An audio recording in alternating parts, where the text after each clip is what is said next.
जरा फजान रूल्स एक बार go through कर लीजिए और बताइए कि क्या होता है वो। तो मतलब पहले भी बैठे थे क्लास? प्लीज फजान रूल को जरा एक बार गो थ्रू कर लीजिए। आपको पूरा लिखवाया नहीं है, लेकिन आपको अब तक जितना भी लिखवाया ना उतना भी कहीं ना कहीं वो पूरा आपके कॉन्सेप्ट को समराइज कर देगा। तो जरा एक बार देखिए, मेरे को बताइए फजान रूल आपका क्या होता है, पोलराइजिंग पावर क्या होता है, पोलराइजेबिलिटी क्या होता है, फिर हम उस पर आगे आज क्वेश्चंस करते हैं। चलिए बताइए ma'am Fajans rule. It determines covalent character in ionic bond.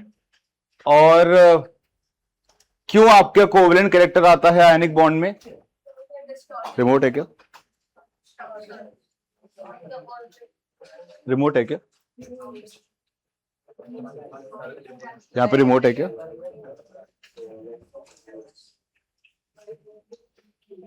क्यों आपका कोवेलेंट कैरेक्टर, प्लीज उसे थोड़ा कम कर दीजिए ना।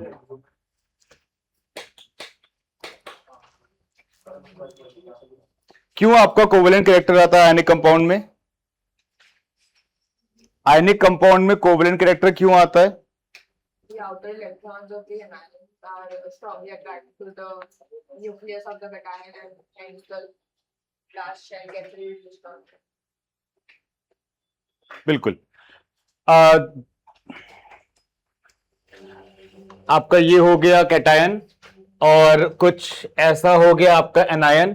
ठीक है, अब आपके जो एनायन के आउटर मोस्ट इलेक्ट्रॉन हैं वो आपके कैटायन से हाईली इन्फ्लुएंस्ड होते हैं, जिसकी वजह से होता क्या है कि आपका जो कैटायन है वो इस एनायन को थोड़ा सा डिस्टॉर्ट कर देगा। मतलब मैं एग्जैक्टली बना नहीं पाया।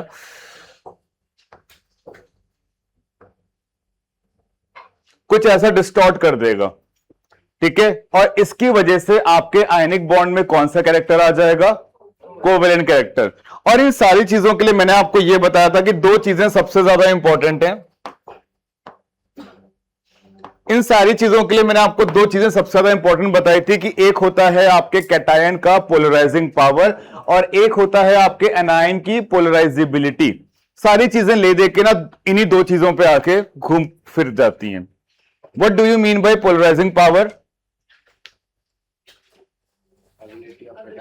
Before that, what do you mean by polarization?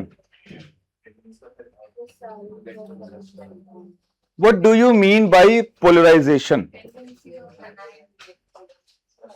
So the electron cloud gets distorted due to the attraction force of the outermost electron of anion towards the cation.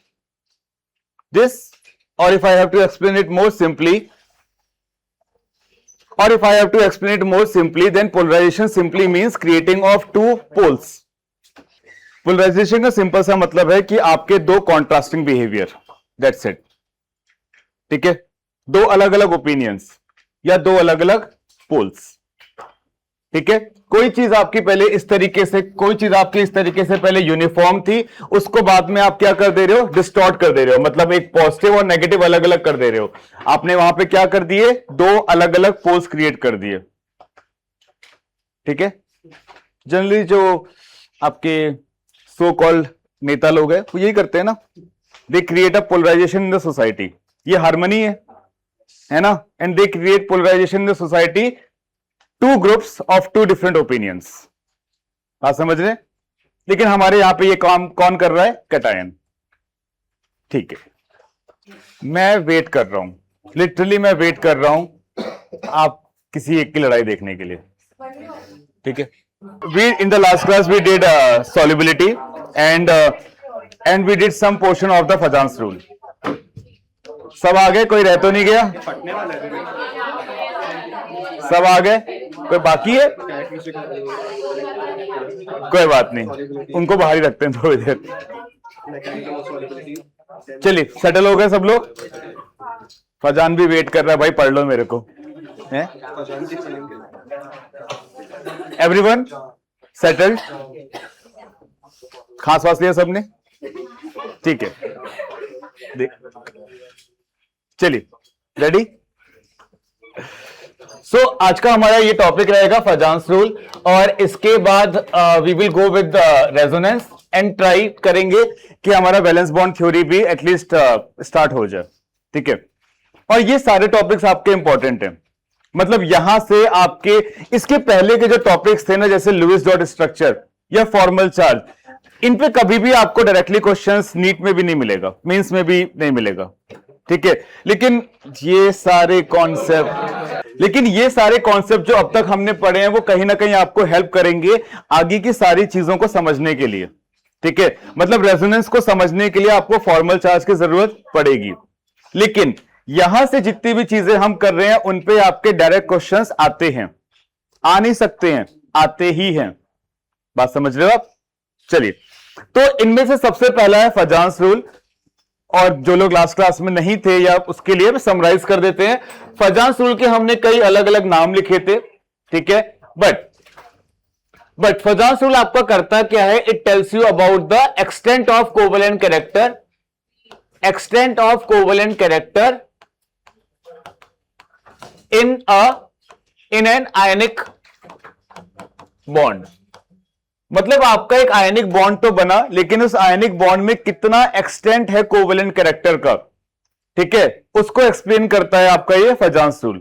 और इसके बेसिस पे आप आगे और बहुत सारी चीजें एक्सप्लेन कर सकते हो कि किसी पर्टिकुलर आयनिक कंपाउंड की मेल्टिंग पॉइंट एक्सेप्शनली कम हो जाती है, या कभी कभी किसी आयनिक कंपाउंड का जो सॉल्युबिलिटी है वो एक्सेप्शनली कम हो जाता है, and that is due to the factor कि वहां पे कोवेलेंट कैरेक्टर आ जाता है। अब यहां पे आपके दो इंपॉर्टेंट, सबसे ज्यादा इंपॉर्टेंट पॉइंट्स हैं। एक होता है आपका, एक है हमारा पहला वर्ड क्या है? Polarizing power, and second is the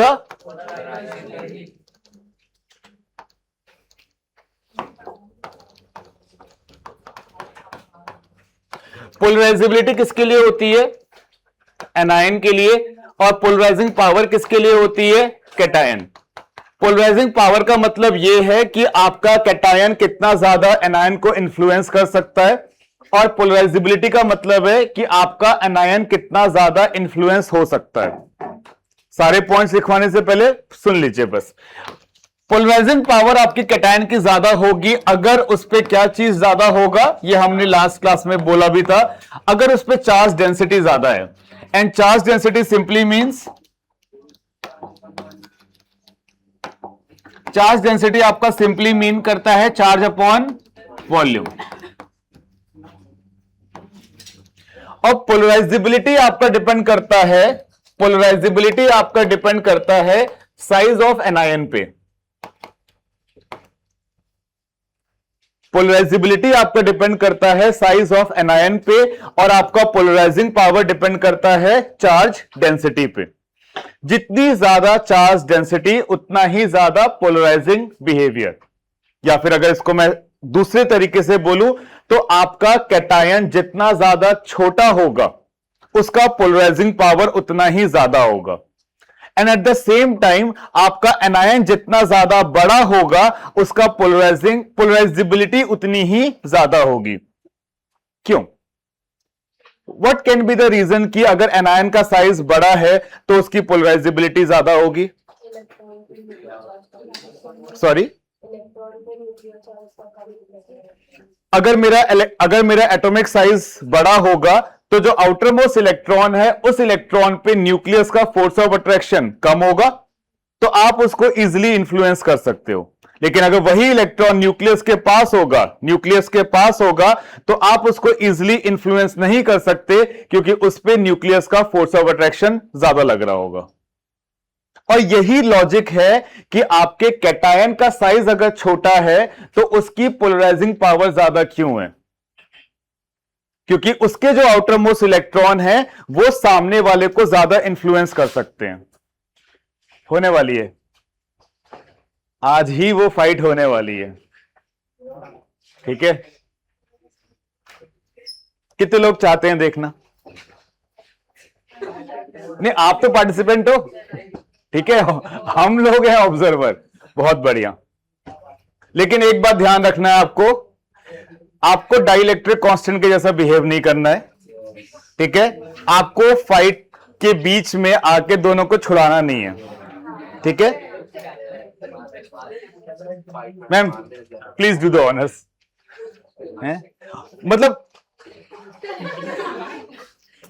अगर मेरी कॉपी के किसी ने पन्ने फाड़े होते ना तो मैं नहीं सहता, मतलब मेरे से तो ये बर्दाश्त नहीं हो सकता, ये इतनी बेइज्जती।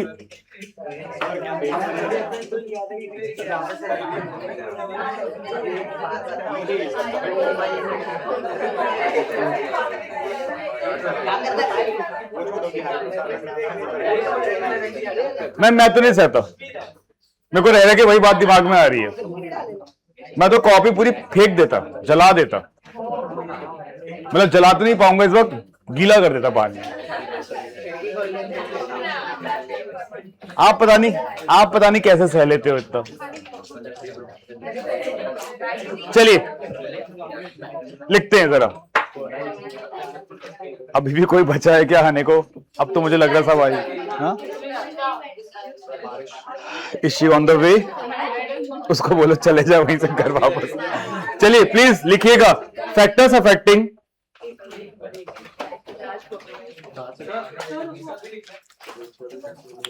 ये लिखवाने वाले हैं, factors affecting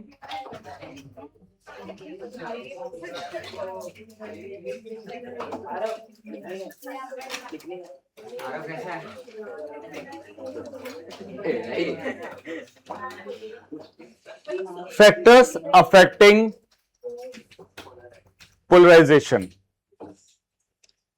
Factors affecting polarization.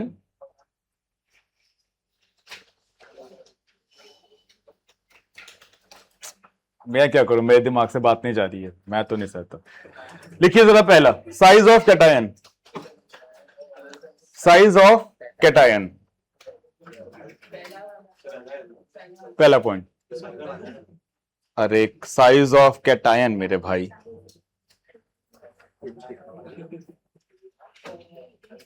Smaller the size of cation, smaller the size of cation,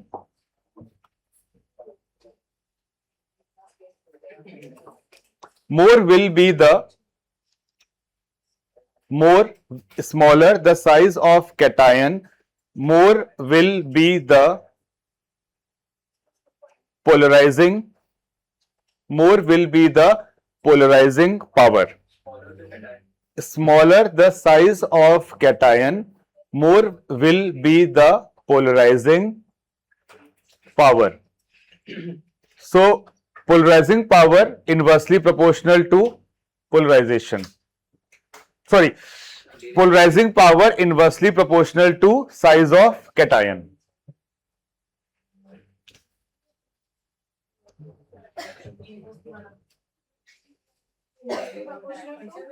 Size of cation.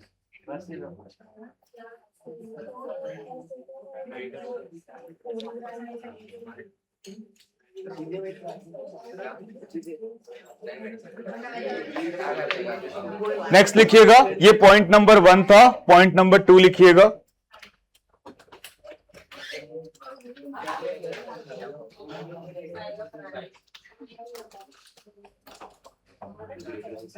Class किसी का कुछ भी छूटेगा नहीं, मैं रिपीट कर दूंगा, लेकिन प्लीज आप लोग थोड़ा शांत रहिए, तो फिर मेरे को ये बोलना आसान रहेगा, ठीक है।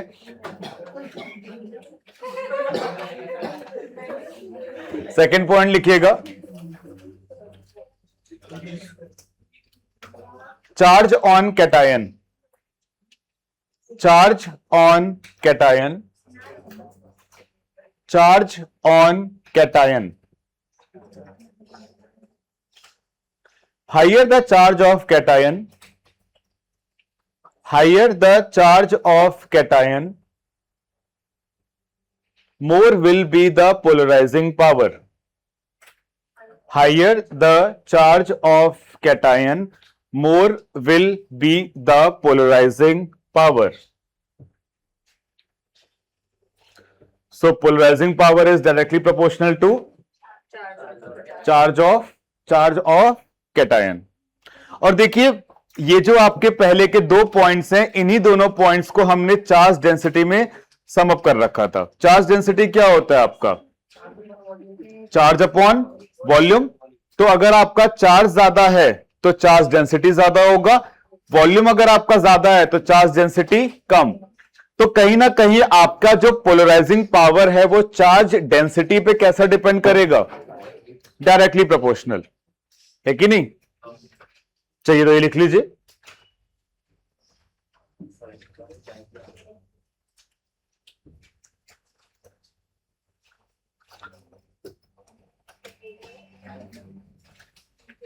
फिर polarizing power is directly proportional to charge on cation. Next point लिखिएगा, size of anion. Size of anion, क्या स्टेटमेंट लिख सकते हैं यहां पे? हाँ, लेकिन यहां पे हम पोलराइजिंग पावर नहीं लिखेंगे, यहां पे हम लिखेंगे polarizability is directly proportional to, polarizability is directly proportional to size of anion. जितना ज्यादा आपका एनायन का साइज बड़ा होगा, उसको इन्फ्लुएंस करना उतना ही आसान होगा। So larger the size of anion, more will be its polarization. Larger the size of an ion, more will be its polarization. Polarization मतलब उतना ही ज्यादा वो पोलराइज भी करेगा ना, और वही तो पोलराइजेबिलिटी भी है, सेम बात है।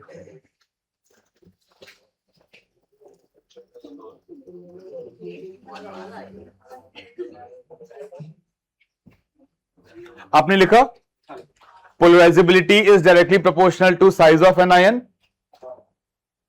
फिर पॉइंट नंबर 4 लिखिएगा।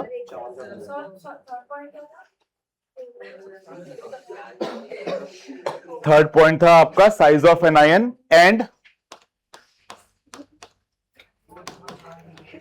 And polarizability is directly proportional to,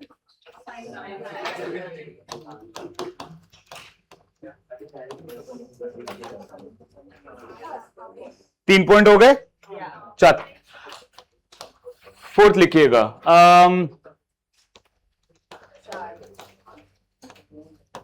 charge on anion. बताइए,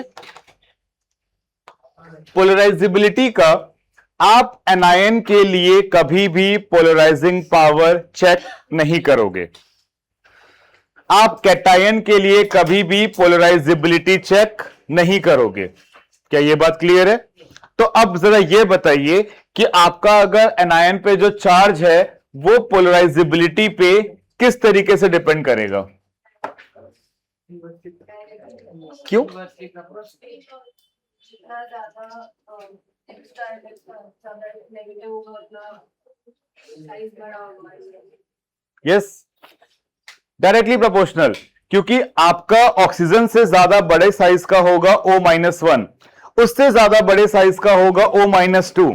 तो जितना ज्यादा एनायन का साइज बड़ा होगा उसको पोलराइज करना उतना ही आसान होगा। तो आप यहां पे क्या लिख सकते हैं? सॉरी, आप यहां पे लिख सकते हैं पोलराइजिंग, सॉरी,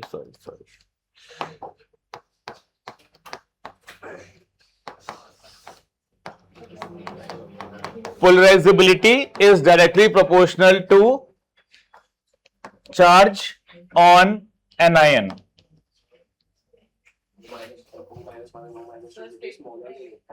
Sorry?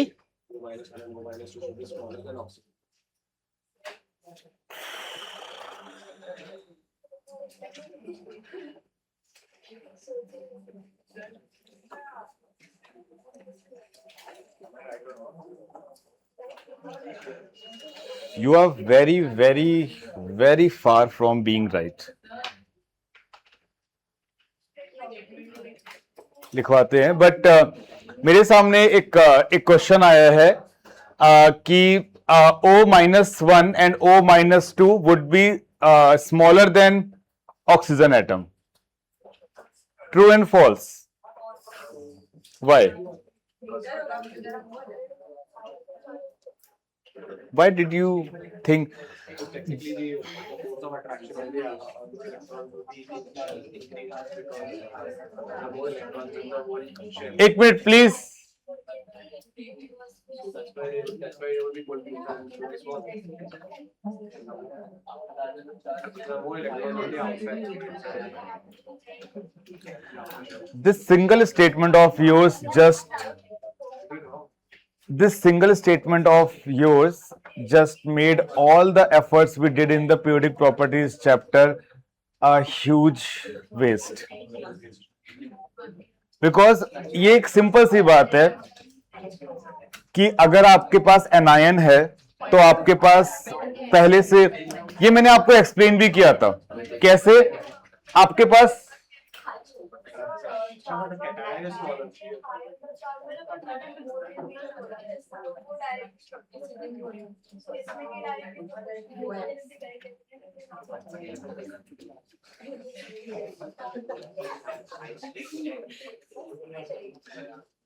ये आपका ऑक्सीजन एटम है, ये आपका O-2 का एटम है. किसको पोलराइज करना आसान होगा? Please please. ये आपका ऑक्सीजन का एटम है, ये आपका O-2 का एटॉमिक साइज है. इन दोनों में से किसको पोलराइज करना आसान होगा? जिसका एटॉमिक साइज बड़ा है. किसका एटॉमिक साइज बड़ा है? O-2 का. क्यों ऐसा है? आपके ऑक्सीजन के पास कितने प्रोटॉन्स हैं? ध्यान से सुनना.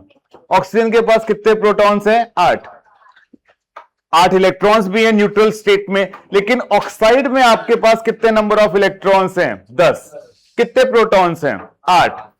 अब पहले केस में 8 इलेक्ट्रॉन 8 प्रोटॉन को खींच रहे थे. अब 8 प्रोटॉन को 10 इलेक्ट्रॉन खींचने हैं, तो डेफिनेटली एटॉमिक साइज आपका बड़ा हो जाएगा.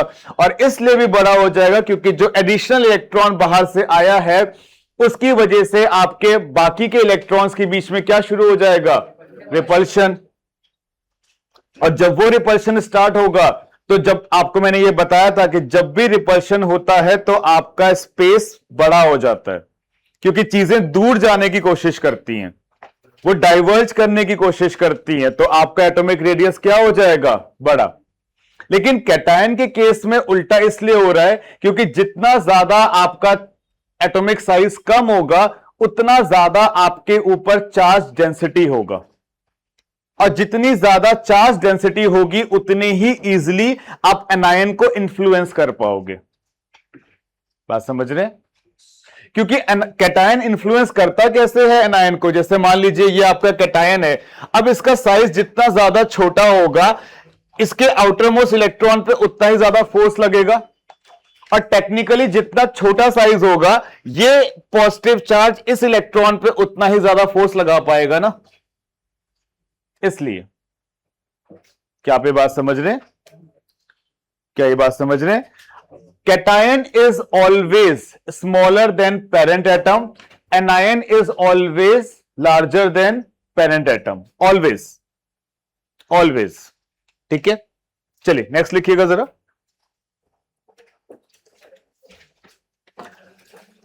फिफ्थ है आपका electronic configuration of cation.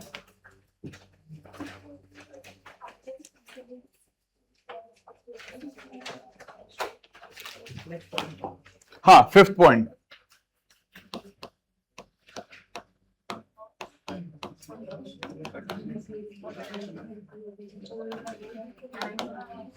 Electronic configuration of cation.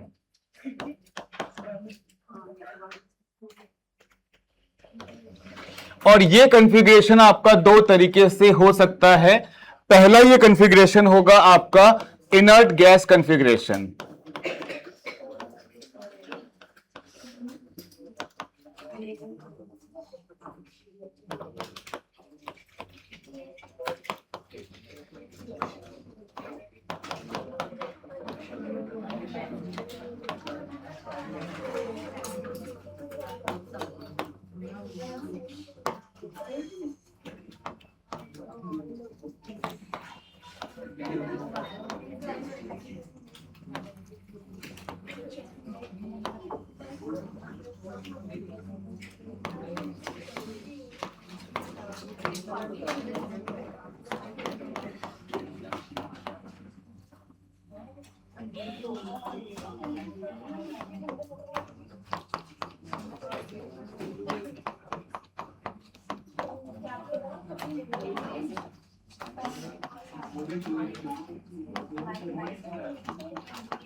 Comfortable नहीं?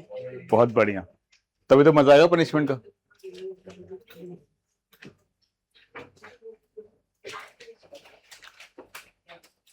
ये लिखा आपने?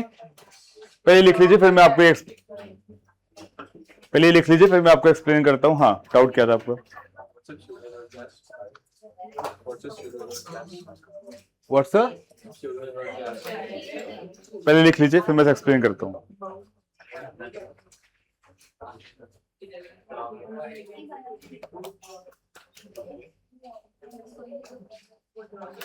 Does anyone know what's the meaning of pseudo?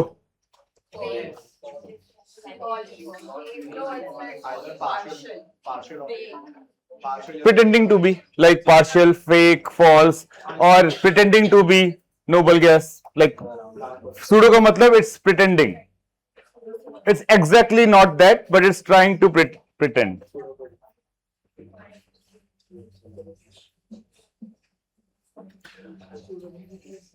अब देखिए, आपके पास एक तो इनर्ट गैस कॉन्फ़िगरेशन है। इनर्ट गैस कॉन्फ़िगरेशन में आपके पास आउटर मोस्ट शेल में कितने इलेक्ट्रॉन्स होने चाहिए, और होते भी हैं।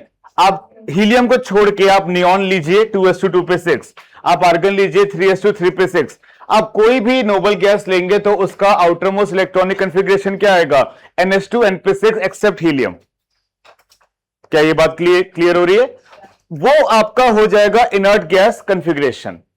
लेकिन सूडो इनर्ट गैस कॉन्फ़िगरेशन में वो आपके नोबल गैस के जैसा प्रिटेंड करने की कोशिश कर रहा है, लेकिन उसके आउटर मोस्ट शेल में कितने इलेक्ट्रॉन्स होंगे? 18। अब ये कौन कौन से आयंस हैं? देखिए, इनके नाम आपको अच्छे से याद रहने चाहिए। इन आयंस के zinc +2, cadmium +2, mercury +2, Cu+1, Ag+1, Au+1, ये सारे के सारे आयंस आपका कौन सा कॉन्फ़िगरेशन शो करते हैं? Pseudo inert gas configuration. और सूडो इनर्ट गैस कॉन्फ़िगरेशन का मतलब क्या है? वो चीज मैंने आपको यहां पे शो करके दिखा रखा है कि इन सभी के आउटर मोस्ट शेल में कितने इलेक्ट्रॉन्स होंगे? 18। तो देखिए, 18 का मतलब 3s2 3p6 3d10 होगा, है कि नहीं? और ये जो 3s2 3p6 है ना, ये इसके बेसिस पे कह रहा है कि अरे मैं भी तो इनर्ट गैस के जैसा ही हूं, क्योंकि आपका आर्गन कैसा होगा? 3s2 3p6। तो टेक्निकली कॉपर +1 क्या प्रिटेंड कर रहा है कि मेरा जो इलेक्ट्रॉनिक कॉन्फ़िगरेशन है वो भी आर्गन के जैसा ही तो है, बस मेरे पास एक्स्ट्रा 3d10 है। और सूडो का मतलब क्या होता है? Pretending to be like someone या फॉल्स। तो इस वजह से हम इसको क्या कहते हैं? Pseudo noble gas configuration. क्या ये बात क्लियर हो रही है? अच्छा, अब एक बात बताइए कि आपका जो पोलराइजिंग पावर है, आपका polarizing power inert gas configuration का ज्यादा होगा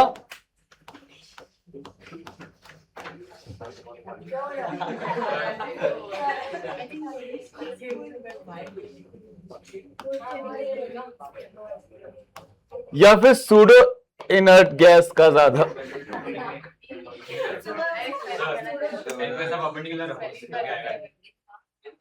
दिखाई दे रहा है? बहुत बढ़िया, अच्छा लग रहा है मेरे को तो, मतलब सरप्राइज लग रहा है। ठीक है, मैं तो वेट कर रहा था कोई और कलर निकला, ट्राई कलर निकला है, बट ठीक है।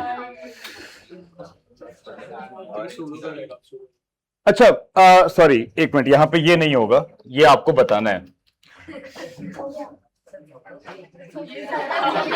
आपने आंसर लिख के रखा। गलत लिखा था वो, ठीक है, ये एक्चुअली सही है। चलो ठीक है, यही बता दीजिए कि सूडो इनर्ट गैस कॉन्फ़िगरेशन का polarizing power inert gas configuration से ज्यादा क्यों होगा?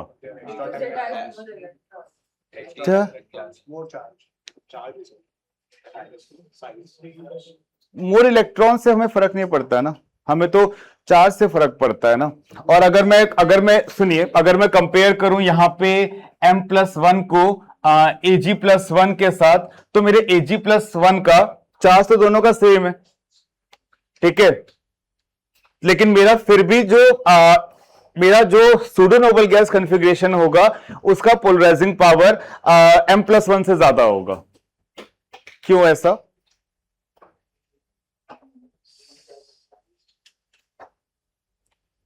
It has to do something with the screening effect or shielding effect. It has to do something with the shielding effect. There are more electrons in between the nucleus and the outermost orbit. Sorry. There are more electrons between the nucleus and the outermost orbit. ठीक है, ये बात तो सही है. That makes half of the statement. What's the other half?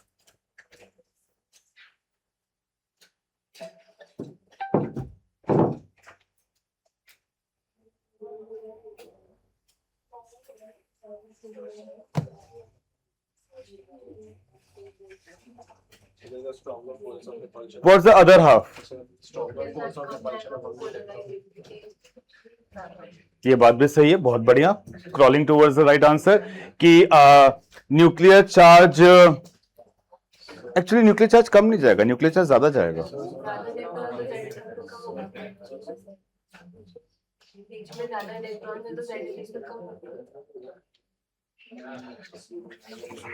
Actually मतलब ज्यादा electrons हैं तो जेड इफेक्टिव उल्टा होगा. यहाँ पे जो डी सबशेल है ना, उसके बारे में सोचिए. उसका एक पर्टिकुलर स्पेसिफिक बिहेवियर होता है. आपका जो स्क्रीनिंग इफेक्ट का ऑर्डर होता है वो कैसा होता है? एस का सबसे ज्यादा, देन पी का, देन डी का. मतलब D is considered to provide very poor shielding effect. D subshell का, इसका रीजन सुन लीजिए. डी सबशेल्स का शील्डिंग इफेक्ट बहुत पुअर होता है. अब आपका जब यहां पे नंबर ऑफ इलेक्ट्रॉन्स बढ़े तो आपका जेड इफेक्टिव बढ़ा, ठीक है. ये जेड इफेक्टिव आपका वहां पे भी बढ़ रहा है, लेकिन वहां पे आपका जो न्यूक्लियर फोर्स है वो एस और पी से ब्लॉक हो जाएगा. लेकिन यहां पे जो आपका डी सबशेल है, इसका शील्डिंग इफेक्ट कैसा होता है? बहुत पुअर. तो आपका जो न्यूक्लियर फोर्स है वो इससे बाहर चला जाएगा. और अगर इसका न्यूक्लियर फोर्स इससे बाहर जा रहा है, इसका मतलब जो इसके पास एनायन होगा वो इसको इजीली इन्फ्लुएंस कर सकता है. ये कैटायन है. तो जरा ये लिख लीजिएगा, पोलराइजिंग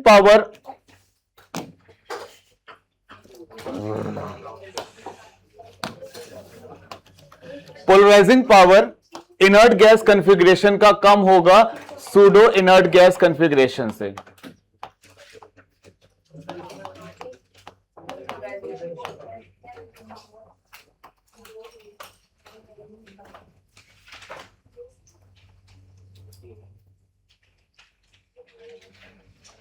और इसका रीजन क्या होगा?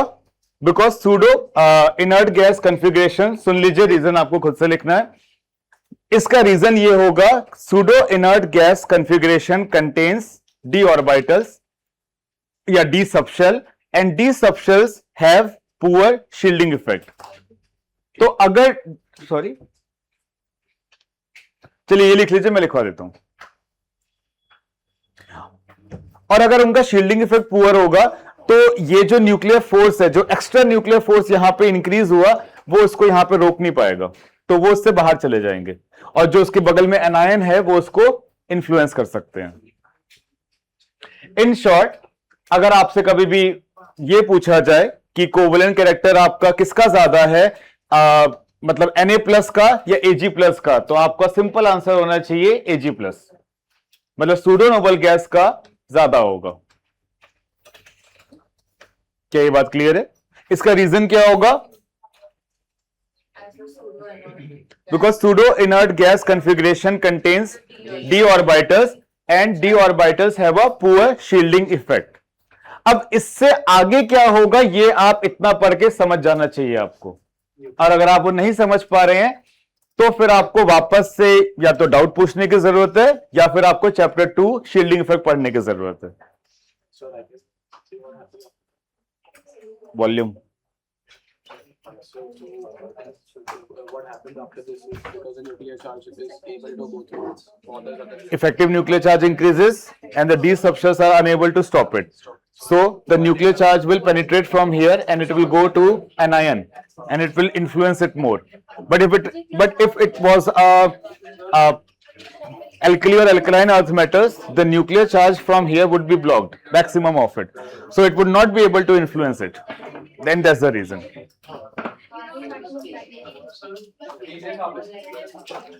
Pseudo-noble gas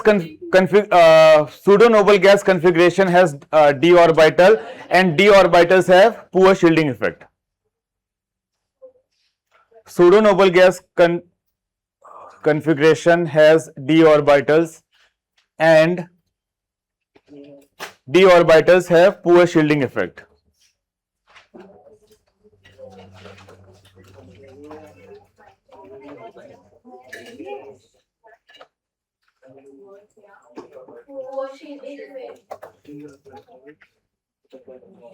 आगे लिखिएगा,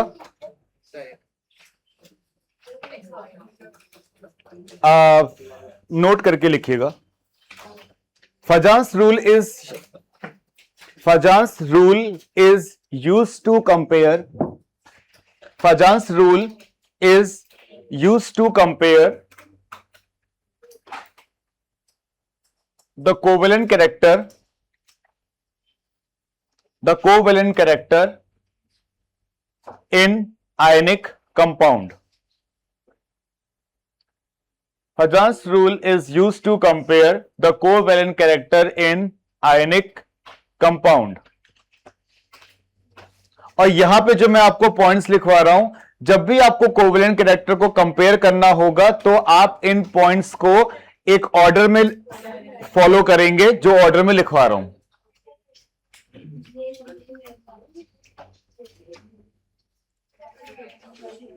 लिख लिया सबने यहां तक? लिख लिया सबने? चलिए पॉइंट नंबर 1 लिखिएगा।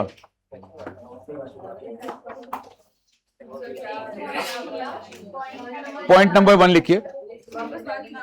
हाँ, देखिए ये जो पॉइंट्स है ना, आप जब भी आपके पास 1 2 3 4 कंपाउंड्स हैं, आपको कंपेयर करना है किसका कोवेलेंट कैरेक्टर ज्यादा, तो आप इन पॉइंट्स को इसी सीक्वेंस में अप्लाई करेंगे। कोवेलेंट कैरेक्टर का मतलब है कि वहां पे इलेक्ट्रॉन शेयरिंग की तरफ जा रहे हैं, और आयनिक कैरेक्टर का मतलब है कि वहां पे इलेक्ट्रॉन डोनेट हुए थे। तो हुआ तो ये है कि पहले इलेक्ट्रॉन डोनेट हो गए, लेकिन अब उसके बाद उनके इलेक्ट्रॉन क्लाउड जो सेपरेटेड होने चाहिए थे, वो इलेक्ट्रॉन क्लाउड धीरे धीरे इंटरमिक्स हो रहे हैं, और अगर वो इंटरमिक्स हो रहे हैं इसका मतलब कि वो कोवेलेंट कैरेक्टर की तरफ बढ़ रहे हैं।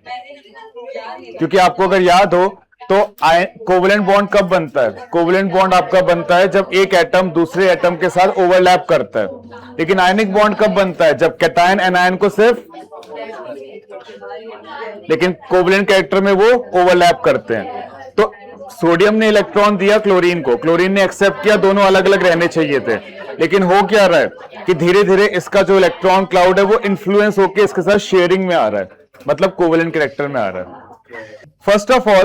फर्स्ट ऑफ ऑल कंपेयर, हाँ मतलब सारे सीक्वेंस में first of all compare, first point का स्टेटमेंट है first of all compare the configuration of cation, compare the configuration of cation. और कॉन्फ़िगरेशन ऑफ कैटायन में आपको कंपेयर क्या करना है? Pseudo will be more than inert, लिख लीजिए, सूडो ग्रेटर देन इनर्ट।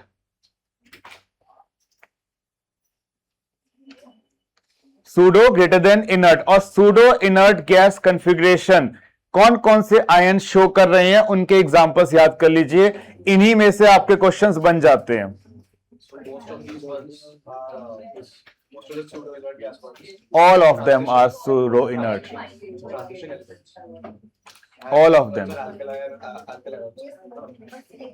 तो बताइए ZnCl2 और NaCl में से ZnCl2 और NaCl में से किसका कोवेलेंट कैरेक्टर ज्यादा होगा? ZnCl2, and the reason is कि आपका जो कैटायन है, क्या हो गया?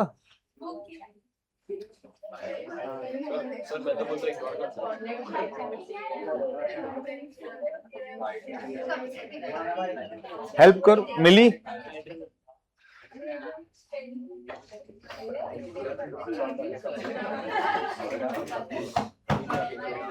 भाईचारा खत्म नहीं हो रहा है। मुझे को लग रहा है ना वो आपको परेशान कर रहा है ना? नहीं, बताओ वो परेशान कर रहा है? नहीं, क्लास से बाहर तो मैं कत्ते नहीं निकालूंगा, आई प्रॉमिस। आज तक मैंने कभी क्लास से किसी को बाहर नहीं निकाला, कभी नहीं। मतलब मेरे को काफी टाइम हो चुका है पढ़ते पढ़ाते हुए, लेकिन मैंने क्लास से बाहर किसी को नहीं निकाला। उसका रीजन एक सिंपल सा है, उसका रीजन सिंपल सा ये है कि जब मुझे निकाला जाता था ना तो मैं कभी बाहर खड़ा नहीं रहता था।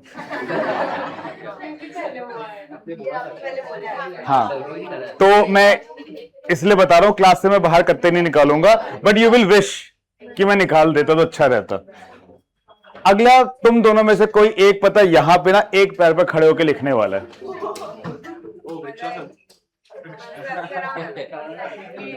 है ना? और आपको पता नहीं ये लेक्चर्स यूट्यूब पे जाते हैं, तो यहां पे जो भी खड़ा हुआ है ना वो अमर हो जाएगा, उसका एक डिजिटल फुटप्रिंट। बिल्कुल। तो क्लासेस ने ये बहुत अच्छा काम किया है, पता कैमरा लगवा के, क्योंकि मैं आपको पूरे वर्ल्ड के लिए ओपन अप कर सकता हूं बेइज्जती करने के लिए।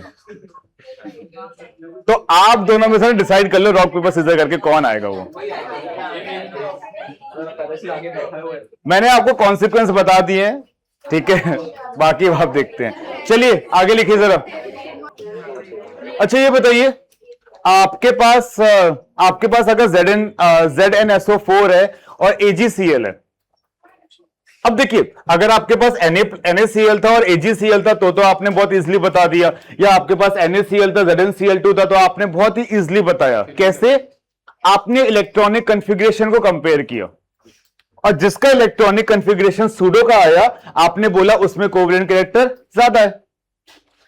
अगर मेरे पास ZnSO4 और AgCl हो तो क्या करेंगे?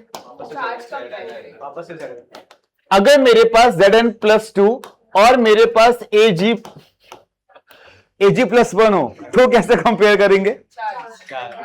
अब देखिए, यहां पे दोनों के पास सूडो नोबल गैस कॉन्फ़िगरेशन है, तो वो वाला पॉइंट, पहला पॉइंट आपका चला गया। अब जिसका चार्ज ज्यादा है वो आपका ज्यादा क्या होगा, कोवेलेंट कैरेक्टर। तो आपके पास ZnSO4 और AgCl में से किसका कोवेलेंट कैरेक्टर, ZnSO4 और AgCl में से किसका कोवेलेंट कैरेक्टर ज्यादा होगा, ZnSO4 का कोवेलेंट कैरेक्टर ज्यादा होगा। क्या ये बात क्लियर है? चलिए आइए लिखते हैं जरा।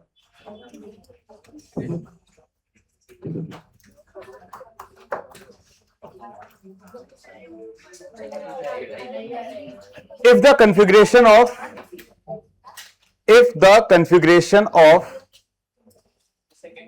हाँ, if the configuration of cation cannot be compared, if the configuration of cation cannot be compared, then compare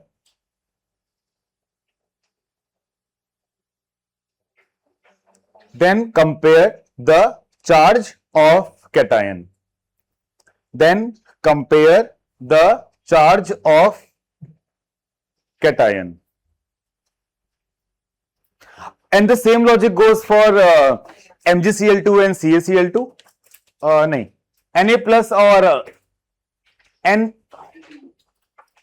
K plus and CaCl2.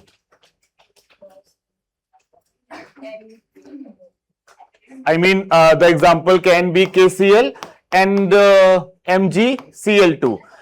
K plus कितना होगा? नहीं, CaCl2. K plus is +1 and इसका इलेक्ट्रॉनिक कन्फिग्रेशन कितना होगा? मतलब ये 18 है होगा ना, तो ये 3s2 एंड कैल्शियम इज कितना 20 - 2 18, तो 3s2 तो दोनों का इलेक्ट्रॉनिक कन्फिग्रेशन सेम हो गया। अब आप यहां पे क्या कंपेयर करेंगे, चार्ज। तो किसका चार्ज ज्यादा है, Ca+2 का, और इसकी वजह से अब सिर्फ चार्ज ही ज्यादा नहीं है, उसका एटॉमिक साइज भी कम होगा। वैसे भी पोटेशियम और कैल्शियम में किसका एटॉमिक साइज कम होगा, calcium, left to right, calcium का कम होगा, और उसके ऊपर डबल चार्ज है, तो डेफिनेटली K+ का साइज Ca+2 से बड़ा होगा। तो जिसका साइज छोटा मतलब चार्ज ज्यादा, तो इसमें किसका कोवेलेंट कैरेक्टर ज्यादा होगा, CaCl2। आपने पॉइंट क्या लिखा है, प्लीज एक बार पढ़िएगा point. If the configuration of cation cannot be compared, then compare the charge of cation। बहुत बढ़िया। तो यहां पे लिख लीजिएगा cation with high charge, नहीं, उसी पॉइंट में cation with high charge greater than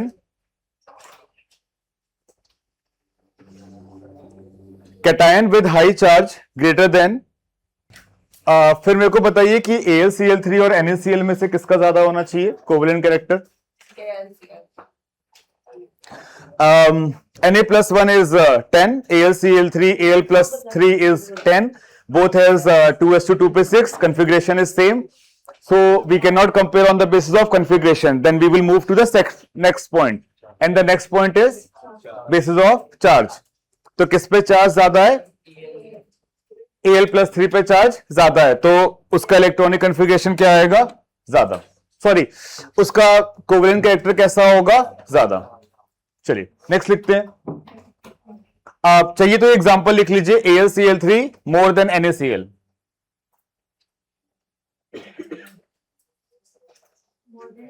more than NaCl। चलिए नेक्स्ट लिखिएगा, if configuration of cation, third point, if configuration of cation and charge of cation cannot be compared,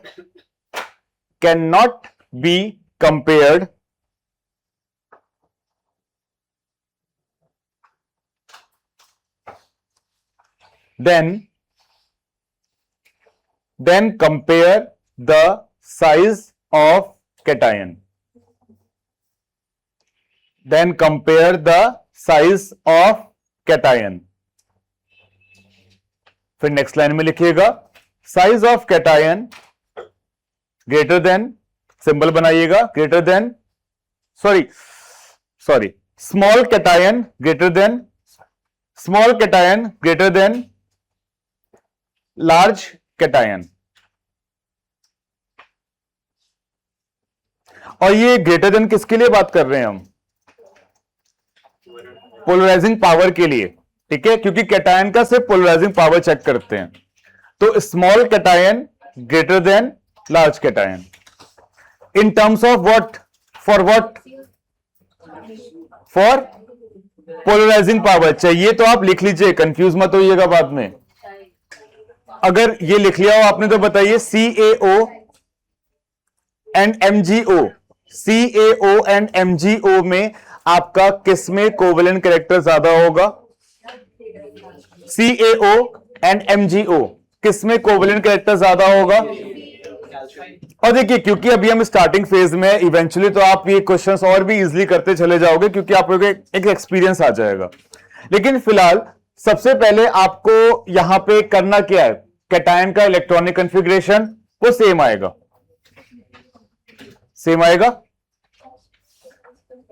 electronic configuration same आया ना inert gas का। उसके बाद आप अगला क्या चेक करोगे? चार्ज, वो भी आपका +2 सेम है। फिर आप नेक्स्ट क्या चेक करोगे? साइज। अब आपका mg है ना, हाँ, mg+2 और Ca+2 में से किसका एटॉमिक साइज छोटा होगा? mg का ऊपर होगा ना, तो mg का एटॉमिक साइज छोटा होगा तो उसका पोलराइजिंग पावर ज्यादा, तो MgO will be more covalent character than CaO। Class, इसके बाद जरा ये सॉल्युबिलिटी का सेक्शन खोलिएगा, आपको दोनों चीजों को कोरिलेट करके दिखाते हैं।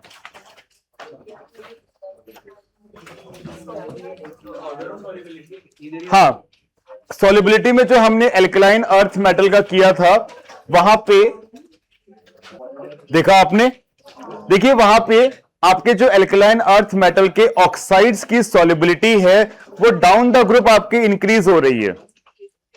और उसमें ध्यान से देखिएगा कि MgO की सॉल्युबिलिटी CaO से कम है,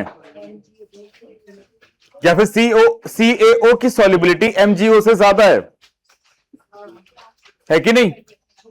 अब MgO और CaO में से किसमें ज्यादा कोवेलेंट कैरेक्टर है?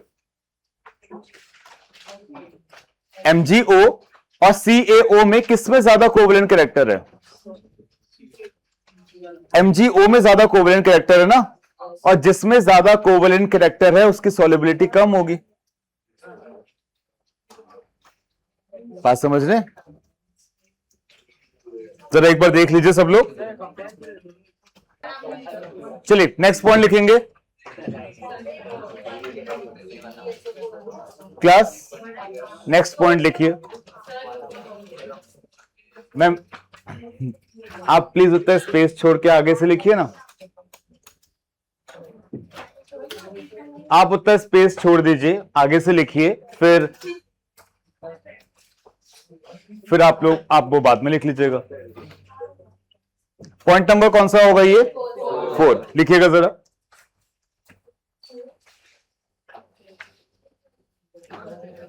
For the given compounds, for the given compounds,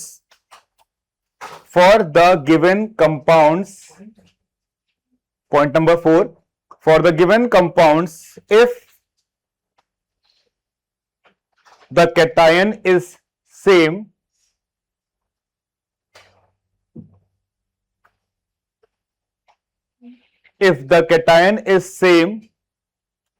we compare the charge of an ion.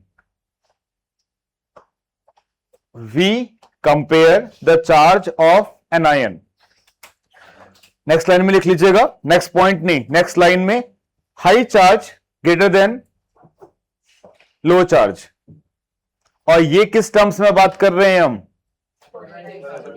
Polarisability, क्योंकि एनायन है ना, तो वहां लिख लीजिएगा in terms of polarizability. High charge greater than low charge in terms of polarisability.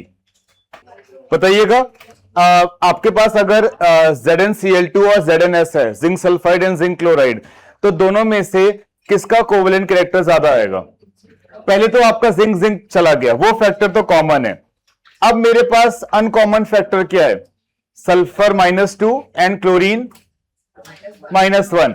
तो इन दोनों में आप पहले कंपेयर क्या करेंगे? देखिए, ये पॉइंट्स आपको सीक्वेंस में इसलिए लिखवाए जा रहे हैं क्योंकि आप बहुत आराम से कंफ्यूज हो सकते हो कि सल्फर और क्लोरीन, मतलब सल्फर और क्लोरीन में से किसका एटॉमिक साइज कम होता है? सल्फर और क्लोरीन में से किसका एटॉमिक साइज कम होगा? क्लोरीन का। अब क्लोरीन का -1 हुआ है, सल्फर का -2 हुआ है, तो आप ये एग्जैक्टली नहीं बता सकते ना कि उसका क्या सल्फर -2 क्लोरीन -1 से बड़ा है कि नहीं है। तो इसीलिए ये पॉइंट्स आपको कैसे अप्लाई करने हैं सीक्वेंस में। तो अगर आपका सल्फर पे चार्ज कितना है? -2, क्लोरीन पे चार्ज कितना है? -1। इसका मतलब sulphur -2 is bigger in anionic size compare to chloride ion. तो किसका कोवेलेंट कैरेक्टर ज्यादा हो जाएगा? ZnS का। ZnS का कोवेलेंट कैरेक्टर ZnCl2 से ज्यादा होगा। लिख लीजिए, ZnS and ZnCl2, ZnS and ZnCl2। इसके बाद बताइए मेरे को, आपका Na2SO4 and NaCl, Na2SO4 and NaCl। अब देखिए, आपको यहां पे कंफ्यूजन ये होगा कि Cl माइनस है और SO4 -2 है। अब एक रेडिकल है आपका, एक आपका आयन है, दोनों में से किसका एटॉमिक साइज, दोनों में से किसका आयनिक साइज बड़ा होगा? तो कंफ्यूजन में जाना ही नहीं है, दोनों साइड Na कैंसिल, वो फैक्टर कैंसिल, बचा क्या? SO4 -2 and Cl -1। और एनायन में सबसे पहले हम चेक क्या करेंगे? चार्ज। किसका चार्ज ज्यादा है? सल्फेट का, -2। इसका मतलब Na2SO4 will have higher covalent character compared to NaCl। क्या ये बात क्लियर है? छाप लीजिए, Na2SO4 greater than NaCl in terms of covalent character।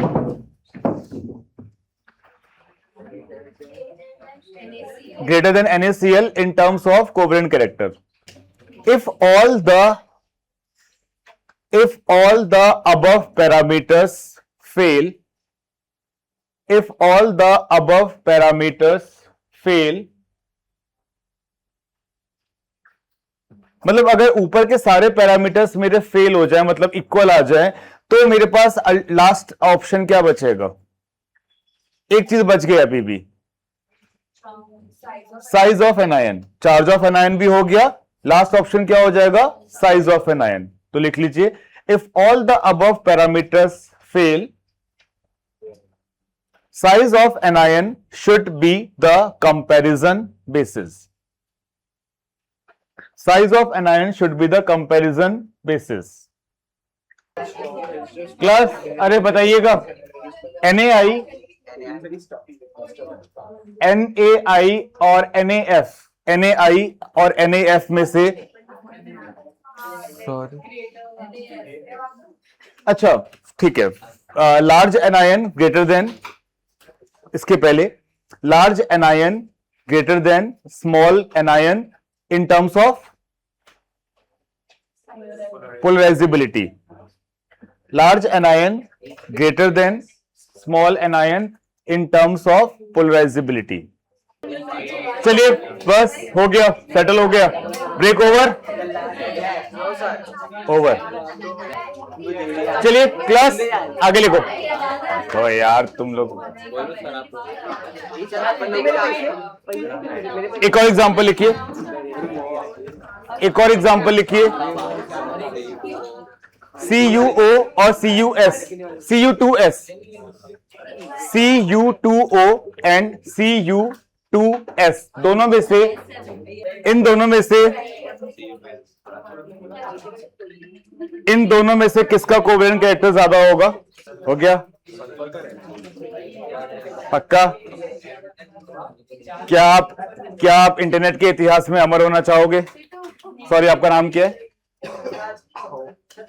सरताज। या नाम भी तुम्हारा सही है, कैप्शन डाल सकते हैं सरताज का meme.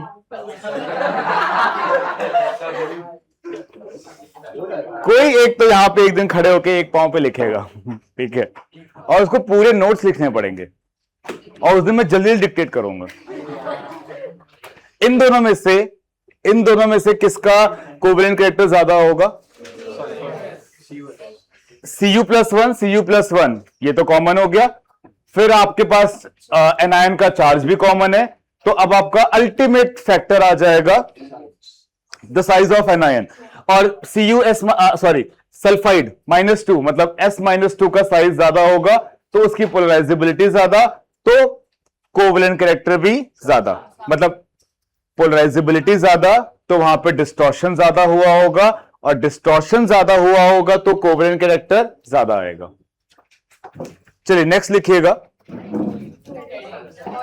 Next heading, size of polyatomic ions. Anion, हाँ। Next heading, size of polyatomic anion. Next heading है, मतलब नेक्स्ट सब हेडिंग है फजान सूल के अंडर में ही। Size of polyatomic anion. Anion, हाँ, मतलब यहां पे जो पॉइंट्स है वो मैं आपको क्वेश्चंस के थ्रू ही करा रहा हूं। ZnSO3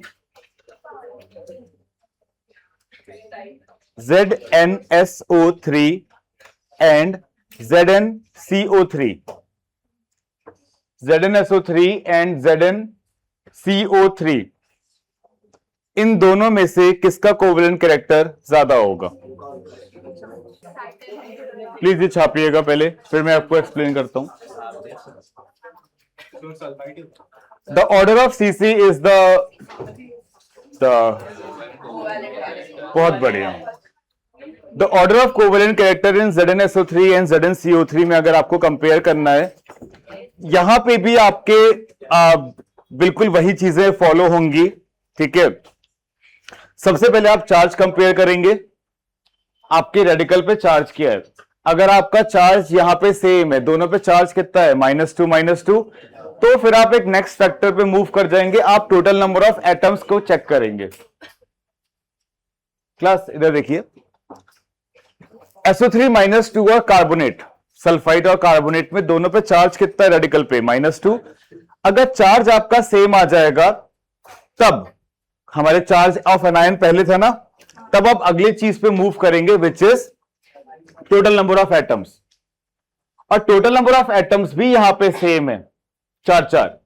तो अब आपका नेक्स्ट फैक्टर हो जाएगा कि आपका जो सेंट्रल आयन है उसका साइज का डिफरेंस क्या है। तो यहां पे सेंट्रल क्या है, सल्फर, यहां पे सेंट्रल क्या है, कार्बन। और आपको यह पता है कि सल्फर का साइज कार्बन से ज्यादा होता है, तो डेफिनेटली मेरे सल्फाइड रेडिकल का भी जो साइज है वो कार्बोनेट से ज्यादा होगा। और अगर ऐसा है तो इन दोनों में से किसका एटॉमिक साइज ज्यादा है, तो किसका कोवेलेंट कैरेक्टर ज्यादा, क्योंकि दोनों का कैटायन सेम है, तो पोलराइजेबिलिटी ज्यादा किसमें होगी, ZnSO3 में। तो कोवेलेंट कैरेक्टर का ऑर्डर क्या आ जाएगा, ये आ जाएगा आपका ZnSO3 will be more than ZnCO3। छापिए। लगता है तुम लोगों पे मेरा गिव अप जल्दी हो जाएगा, ठीक है, ज्यादा टाइम लगेगा नहीं। चलिए आगे लिखिए नेक्स्ट क्वेश्चन। मैम आप कहां बैग पैक करके जा रहे हो? खिड़की विड़की तो नहीं खुली है ना, कूदने जा रही है?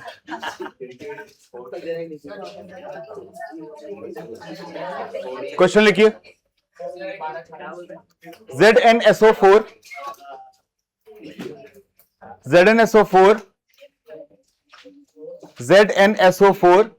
एंड ZnSO3 इन दोनों में से किसमें कोवेलेंट कैरेक्टर ज्यादा होगा, आप बताइए। क्यों? क्योंकि फील आ रहा है। रीजन क्या है?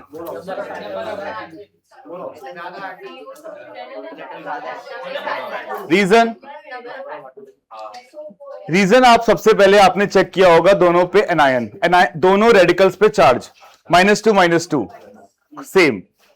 फिर आपने दोनों का अगर चार्ज सेम है तो आप आगे बढ़ोगे और चेक करोगे नंबर ऑफ एटम्स, और SO4 में नंबर ऑफ एटम्स कितने आ जाएंगे 5, और आपके पास SO3 में कितने नंबर ऑफ एटम्स हैं 4। अब आपके पास 5 एटम्स हैं तो डेफिनेटली वो ज्यादा एरिया में होंगे ना, ज्यादा वॉल्यूम में। ज्यादा वॉल्यूम का मतलब एनायन का साइज कैसा है ज्यादा, उसकी पोलराइजेबिलिटी कैसी होगी ज्यादा। क्या ये बात क्लियर है? आंसर लिख लीजिए प्लीज, आंसर लिखिए। आंसर लिखा आपने, उसके बाद एक स्टेटमेंट लिख लीजिए।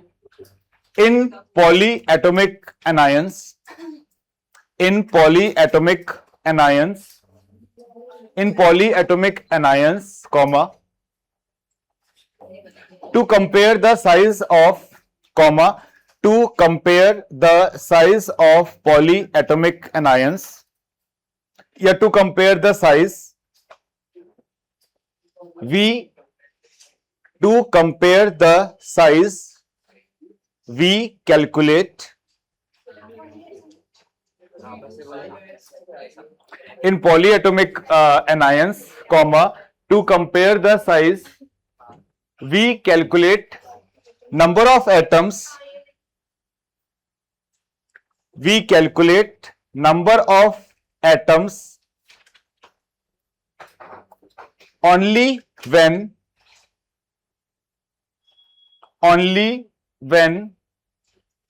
charge is same, only when charge is same। ये लिखा आपने।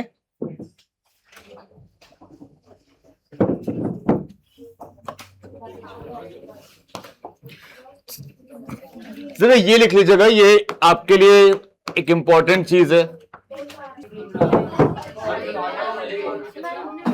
कंपाउंड्स ऑफ Be+2,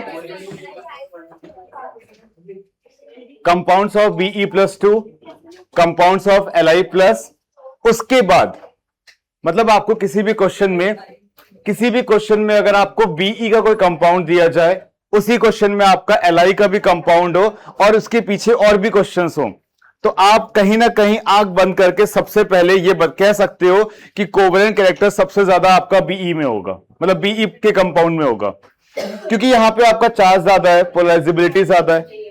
ठीक है, फिर then remaining compound according to the points studied earlier।